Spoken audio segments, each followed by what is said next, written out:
And the Pharisee religion is about connecting us to this spiritual lineage. And yes, there are hypocritical Pharisees out there who are liars, who are deceivers, who are ignorant and who don't know enough and who make mistakes. Sure, but those hypocritical Pharisees are not the ones that Jesus of Nazareth told you to follow. He had criticism for the hypocritical Pharisees, but at the same time he told you to obey the Pharisees, because in his mind, the Pharisees did not equal hypocrisy. The Pharisees equaled the truth. And of course, amongst every group there are hypocrites, and he spoke out against the hypocritical Pharisees. But in general, the Pharisees in his mind represented the truth, the spiritual lineage, not the Sadducee seedism, but the spiritual seedism. Not the DNA-ism of the servants of Satan, but the spiritual messageism of the servants of God. That's what Jesus wanted from you. And that's why he said, there is no need for you to go off and do the Judaism that the Pharisees do. Just do what the Pharisees are telling you to do, the Noahide Judaism. That's enough. You get the message in that. Leave them, the ones I have chosen, and I know very well, to go and study Judaism. Nothing to do with you. Just listen to what they've got to say and you'll be very happy, because it's an easy yoke. Noahide Judaism is a very easy yoke. It's a very easy cross to bear. You don't have to do all those 613 laws that the Jews are doing.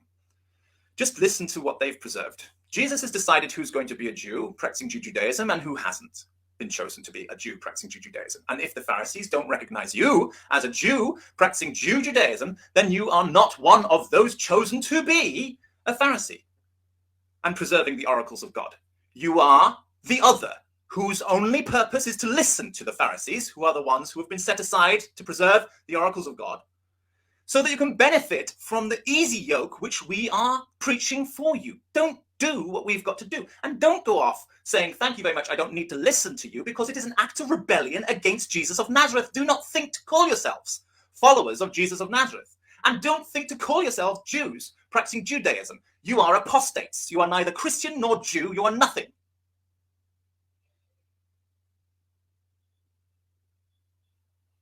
You are nothing but servants of Satan following your own evil egos and twisted agendas. It is simple. It is clear. Either you follow Jesus as a Noahide, or you follow Moses as a Jew. And we hold hands together and do the battle together as comrades in arms, bringing about the kingdom. The Jew for the Jew, and the Noahide for the Noahide. And everybody else who is not in our team is the enemy. I'm saying everybody else who's not in our team but is saying that they are the enemy. Why? Because they're the people who say they are Jews but are not. They are the synagogue of Satan. What about the Hindu? They don't call themselves Jews. They're not our enemy. They're not the synagogue of Satan. What about the Buddhists? They don't call themselves Jews. They're not our enemy. They're not the synagogue of Satan. Anybody who's touching the Bible has to be in this group. Otherwise, they are apostate. They are false Jews. They are the synagogue of Satan. But as long as they are inside of underneath the Pharisee umbrella, they are good. They are part of our people. They're doing the things that are supposed to be done. It is only those who are outside of the Pharisee umbrella who are a synagogue of Satan. And if they're not touching the Bible, we have no problem with them as long as they're keeping the 7 laws of Noah. Making that absolutely clear that when I said they are an enemy, we're not talking about people who don't touch the Bible. We're talking about the people who are touching the Bible and yet not obeying it as either Jew or true, sincere disciple of the New Testament, which tells them to obey the Pharisees. You haven't got a choice. You are a hypocrite. If you are not obeying the Pharisees, you're a hypocrite. You can call yourself a Sadducee till you're blue in the face. You can call yourself a Samaritan till you're blue in the face. You can call yourself a Karaite till you're blue in the face. You're an apostate. You do not represent those who hold the oracles of God, the scribes and the Pharisees and the faithful children of Noah, who are doing as they are told and are obeying the Pharisees.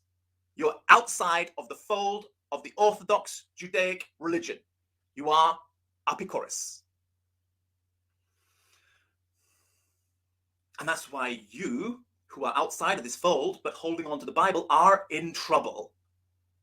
While the Hindu, who says, I don't believe in idols, I'm not going to kill, I'm not going to steal, I'm not going to be sexually immoral, I'm not going to blaspheme, I'm not going to be cruel to animals, and I'm going to fight for justice. That Hindu will be in heaven before you. No matter how much you say, I believe in the Bible, because you don't. You're a hypocrite. That Hindu is doing what they're supposed to do as a human being, and they'll be in heaven before you. Blessed are those peacemakers, Meshulamim, for they too will be called children of God. But as for you, out in the outer darkness, you wicked goats. And the word here is the goat for the children goat, the child goat. It is actually kids. So I could say, now that I've clarified the goat, you wicked kids. The old goats may be forgiven. But those who get cast into the outer darkness, very curiously, they choose the word specifically kids. I think it's because of